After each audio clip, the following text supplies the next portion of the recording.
Па она што е најважно е дека прво имавме еден состанок кој што беше организиран на регионално ниво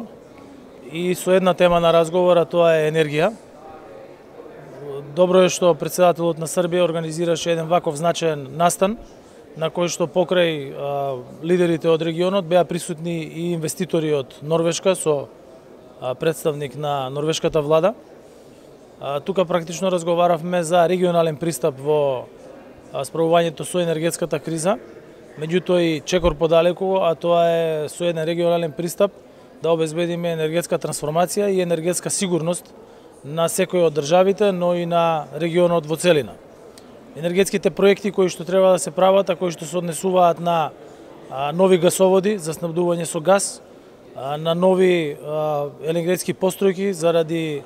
изградба на нови централи, било да се од обновливи извори на енергија или гасни централи,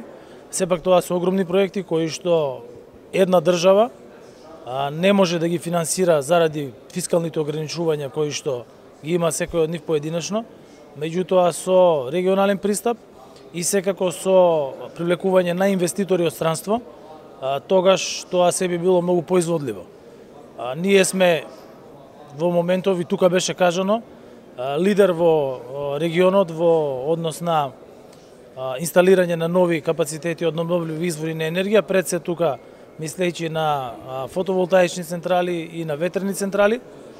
Така и ќе продолжиме, кај нас веќе има проекти кои што се подготвени за инвестирање, било да се во рамки на ЕСАМА, било да се како проекти кои што се работат со странски инвеститори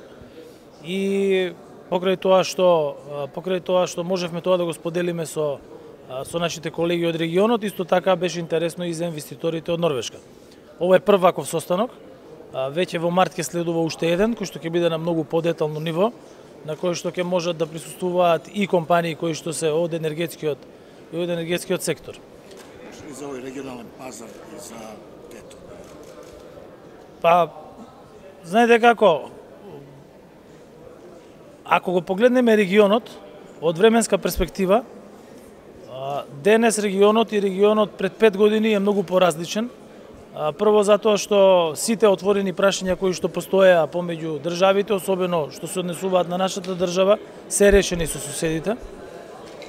Второ што се наоѓаме во најголемата енергетска криза и се потврди и во текот на минатата зима и во целиот период до денес дека низ соработка со соседните земји можат да се решат проблемите во однос на снабдувањето со енергија и пред се во снабдувањето со храна, на што може да бидат сведоци сите граѓани во текот на изминатата зима. Исто така, уште пред 2 месеци започнавме разговори со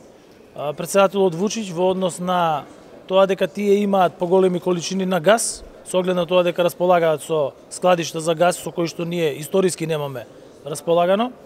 а додека на наша територија се наоѓа когенеративна централа која работи на газ во Скопје Тето, и разговорите беа во насока Србија да обезбеди газ кој што би бил по подобра цена од онаа која што ја има на светските берзи за купување на газ, а за возврат на тоа со тој газ да биде произведувана електрична енергија, која што подоцна би се поделила на двете земји за да може да ги задоволат енергетските потреби. Нашата интенција е низ разговорите со Стопанската комора, тоа сме го кажале, тие произведени количини на електрична енергија кои што би требало да се произведат по цени пониски од берзанските цени на електрична енергија, да ги понудиме на стопанството, а додека во исто време Србија би задоволила дел од своите недостатоци кои што се однесуваат на делот на Јужна Србија, односно на Пчинскиот округ. Во моментов ситуацијата со таа можност за соработка е на многу подобро, да кажеме, ајде, со подобри очекувања за позитивен резултат отколку што беше претходно.